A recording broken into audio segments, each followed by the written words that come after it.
जय काळ सिद्ध. एकनाथ महाराज यांचे आपण जेव्हा हरिपाठाचे अभंग पाहतो तेव्हा काय मजा येते बघा. जेव्हा शुद्ध ज्ञान प्राप्त झालं मग काय होतं बघा. आणि एकनाथ महाराज काय म्हणतात ते आपण समजून घेऊया.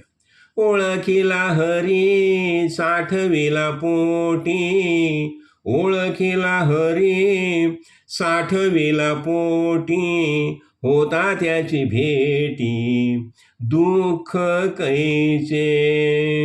नर अथवा नारी हो का दुराचारी, नर अथवा नारी हो का दुराचारी, मुखी गाता हरी पवित्र तो. पवित्र ते कुळ धन्य त्याची माय, पवित्र ते कुळ धन्य त्याची माय. त्याची पवित्र कुळ पण पवित्र होतं, त्याची आई पण धन्य आहे. हरिनाम गाय नित्य नेमे. काय करायला पाहिजे? हरीचं नामस्मरण नित्य नेमे करायला पाहिजे. हरिनाम गाय नित्य नेमे. काम क्रोध लोभ, काम क्रोध लोभ जयाचे अंतरी, नाही अधिकारी ऐसा येथे. इथे काय समजावलं? काम क्रोध लोभ जायलाच पाहिजे, हे अंतरात नसायलाच पाहिजे. सगळ्या समस्या यामुळे निर्माण होतात. म्हणून काय म्हटलं?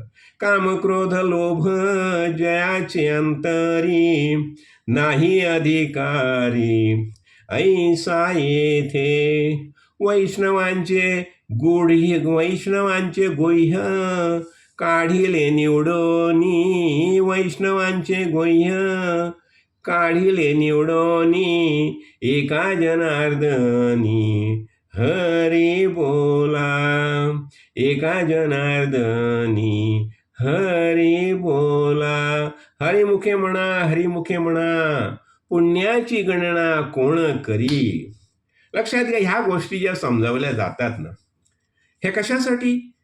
चित्तस्य शुद्ध ये कर्म.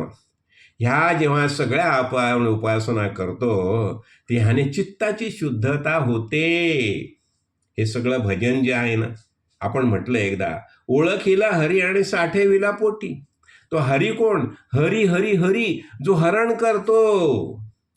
काय हरण करतो? आपली देहबुद्धी हरण करतो, आपला आत्मबुद्धीचा निश्चय होतो.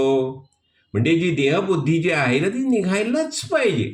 मग ही हरण कोण करतो? म्हणून ह्याच्यासाठी नामस्मरण भक्ती. लक्षात घ्या, नामस्मरण भक्ती जी आहे ना ह्याने ज्ञान होणार नाही. लक्षात घ्या, म्हणजे अनेक प्रकारे तुम्ही भजन करा, कीर्तन करा, ह्याने ज्ञान प्राप्ती होणार नाही. पण मनाची शुद्धता होईल, मनाची विशालता होईल, मनाची एकाग्रता होईल. आणि जोपर्यंत मन विशाल होत नाही, शुद्ध होत नाही, एकाग्र होत नाही, तोपर्यंत तुम्ही ज्ञानाला अधिकारीच होत नाही. म्हणून म्हटलं ना, श्रवण मनन आणि निधिध्यास व्हायलाच पाहिजे, ऐकायलाच पाहिजे, श्रवण करायलाच पाहिजे. बरं, मग श्रवण केल्यानंतर ज्ञान हो, श्रवणाने ज्ञान होतं, कळलं ना. मग त्याचं ज्ञान झालं, कळलं मला मी आत्मा हे आपल्याला कळलं, सगळ्यांना कळलं सद्गुरु कृपेने.